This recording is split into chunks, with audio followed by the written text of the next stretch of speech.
BNP নেতা doctor শাহাদত হোসেনকে Chittagong city কর্পোরেশনের মেয়র ঘোষণা করে রায় দিয়েছে আদালত। একই সঙ্গে আগামী 10 দিনের মধ্যে গেজেট প্রকাশ করার জন্য নির্দেশ দেওয়া হয়েছে। মঙ্গলবার নির্বাচনী ট্রাইব্যুনাল এবং যুগ্ম জেলা ও দায়রা জজ মোহাম্মদ খায়রুল আমিনের আদালত এই রায় দেয়। 250-টিরও বেশি ডিজাইন অপশন নিয়ে ওয়ালটন স্মার্ট ফ্রিজ, বোঝে আপনার প্রয়োজন।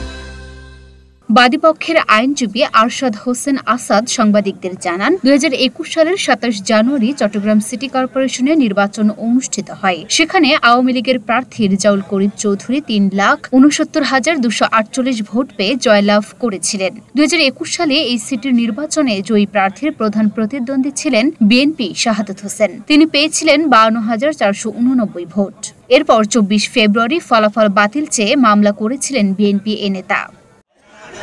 সংগ্রাম করেছেন, জেল কেটেছেন, হত্যার শিকার হয়েছেন, গুমের শিকার হয়েছেন, নির্যাতনের শিকার হয়েছেন। বাংলাদেশে আইনের শাসন প্রতিষ্ঠা হয়নি, বিচার বিভাগের স্বাধীনতা আছে এবং মানুষ কথা বলতে পারেনি।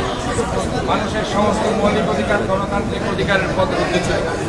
কিন্তু আজকের এই ঐতিহাসিক রায়ের মাধ্যমে বিচার বিভাগ আবারও প্রমাণ করতে পেরেছে তারা আজকে স্বাধীন।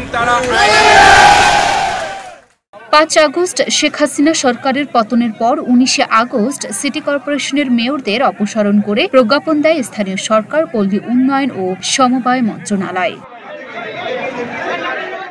Luna Afroz Nipa, Dhaka post.